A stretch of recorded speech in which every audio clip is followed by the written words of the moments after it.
මේ විදිහට ජනී ජනයා එකතුව බුදුරජාණන් වහන්සේගේ ධර්මය අහන අවසාන යුගයේ පිංගුතුනි මක් නිසාද අනාගතේ ආය මේ වගේ යුගයන් උදා වෙන්නේ මේ අවසාන කාලයයි. ඒක ඇත්තටම අපගේ අනාගත පරපුරත් එක්ක බලනකොට ඔයාලගේ මොනබුරු මිනිබිරියන්ගේ පරපුරත් එක්ක බලනකොට ශෝකී කාරණාවක්. ඔයාලා අවසාන කණ්ඩායමේ තමයි මේ පිංගුතුන් ඉන්නේ. ඉදිරියට ගොඩාක් මිනිසුන්ගේ හිතවල කුසල් මුල් නැසෙනවා. අකුසල් මුල් වැඩෙනවා.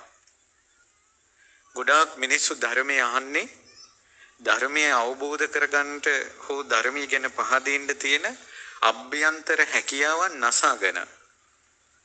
ඉතින් ඒ නිසා ඉදිරියට බණ ඇහුණත් මේ මිනිසුන්ට ගොඩාක් යහපතක් කරගන්න බෑ තමා තුළ සුදුසුකම් නැති නිසා. අද යුගයේ පවා ඒ සාපේ තියෙනවා. නමුත් යම් පිරිසකට මේකෙන් ගැලවෙන්න අවස්ථාවක් තියෙනවා. ඒ නිසා කෙලවරක් නැති දීර්ඝ සංසාරේ ඇවිල්ලා කෙලවරක් නැති සංසාරයට ආයෙ වැටෙනවද නැද්ද කියලා තීරණය කරන්නයි මේ මනුස්ස ජීවිතය ඔබට දැන් තියෙන්නේ.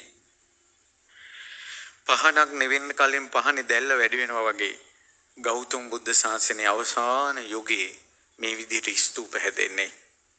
මේ විදිහට ජනී ජනයා එකතුව ධර්මය අහන්නේ රහතුන්ට නමස්කාර කරන්නේ අවසාන යුගයේ. ඒ නිසා මේ කිසිදු අවස්ථාවක් මගහැර ගන්න එපා.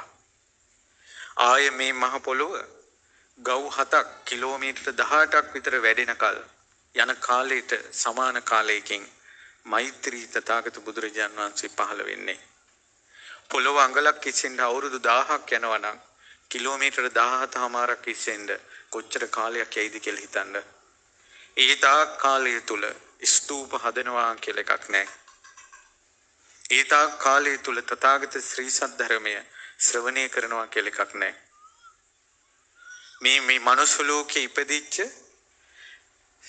දෙවියන් අතරට යන හෝ සසර දුකෙන් නිදහස් වෙන්න දෙවියන් අතර අවස්ථාව ලැබෙන හෝ මෛත්‍රී බුද්ධ ශාසනයේ අවස්ථාව ලැබෙන හෝ පිරිස අවසාන පිරිසත් බේරා ගන්න මේ බුද්ධ ශාසනයේ හමාගෙන යන අමා දහර අමා සීතල සුලඟක් වගේ එකක් මේක. ඒ නිසා පුළුවන් නම් ඒ සිසිලස ලබා ගන්න මේ අවසාන යුගයයි. අපි හෙට මැරෙනවා නම් මේ අද අන්තිම දවස් අපේ. අපි ඊළඟ සතියේ මැරෙනවා නම් මේ අපි ගත කරන අවසාන පෝයයි මේ. ඊළඟ අවුරුද්දේ මැරෙනවා නම් අපි මේ අවසාන නිකිනි පෝයයි. හැම පින්කමකදීම හිතන්න මේ මගේ අවසාන පින්කම වෙන්න ඇති කියලා.